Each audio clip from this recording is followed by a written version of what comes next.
মাসের ব্রত, শীতলা ষষ্ঠীর ব্রত। সময় ও কাল: মাঘ মাসের শুক্লপক্ষের ষষ্ঠীর দিন মেয়েরা এই ষষ্ঠীর ব্রত পালন করবে। ব্রতের দ্রব্য ও বিধান: দই, হলুদ, কড়াই, ফুল, ফল, মিষ্টান্ন ইত্যাদি পুজোর আয়োজনে লাগে।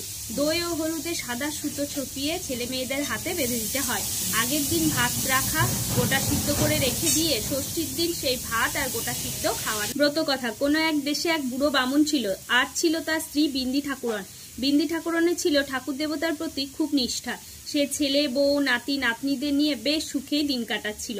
একবার মাঘ মাসে শীতলা ষষ্ঠীর দিন খুব কনকনে ঠান্ডা পড়ায় বিন্দি ঠাকুরন শীতে কাতর হয়ে ব্রত কথা পারল না। সে বেশ করে লেপ চাপা দিয়ে বিছানায় পড়ে রইল।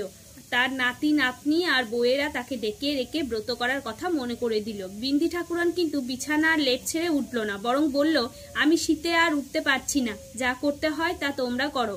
আমার জন্য 4টি গরম ভাত রেখো, আর স্নান করার জন্য একটু গরম জল করে দিও। এই শীতে শীতল ষষ্ঠীর পুজোর নিয়ম পালন কি করে করব? বউয়েরা তাদের শাশুড়ির কথা মতো কাজ করলো।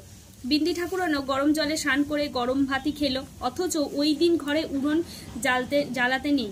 একটু পরে খবর এলো যে ঘরে আগুন লেগে তার মেয়ে জামাই পুড়ে মরেছে। মেয়ে জামাইয়ের শোকে বিন্দি ঠাকুরন হাই হাই করে কাঁদতে লাগলো।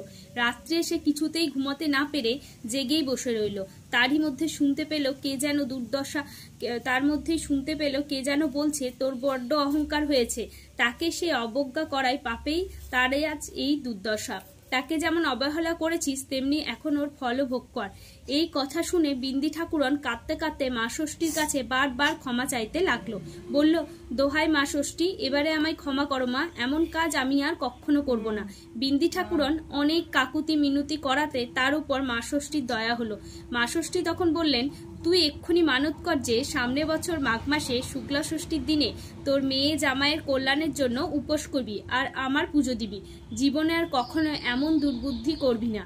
তোর মেয়ে জামাইকে এখনো দাহ করা হয়নি। যারা মৃতদেহ নিয়ে যাচ্ছিল, আমার ইচ্ছের ভয়ে তারা বনের ধারে মৃতদেহ ফেলে পালিয়ে গেছে। তুই আমার পুজো করে ঘটে জল আর নির্মাল্য নিয়ে লোকজন উঠবার আগেই ভোরবেলা সেই বনের ধারে গিয়ে আমার নাম করে মৃতদেহদের উপরে জল ছিটিয়ে নির্মাল্য ছড়িয়ে দিবি, তাহলেই তোর মেয়ে জামাই বেঁচে উঠবে। বিন্দি ঠাকুরন মা ষষ্ঠীর আদেশ মতো সকাল হতেই বনের ধারে গিয়ে তার মেয়ে জামাইয়ের মৃতদেহ দেখতে পেল। তাদের উপর ফুল জল ছড়াতেই তারা বেঁচে উঠে। বিন্দি ঠাকুরনকে প্রণাম করলো। বিন্দি ঠাকুরন এই দেখে খুব আনন্দ পেল। সে তাদেরকে নিজের বাড়িতে সঙ্গে করে নিয়ে এলো। পরের বছর আবার বিন্দি ঠাকুরন মাঘ মাসে শুক্লপক্ষের ষষ্ঠীর দিন উপোস করে মেয়ে জামাইয়ের মঙ্গলের জন্য শীতলা ষষ্ঠীর পুজো দিল। বামুনের মেয়ে জামাইকে বেঁচে উঠতে দেখার পর সকলেই শীতলা ষষ্ঠীর ব্রত পালন করতে লাগলো। ব্রতের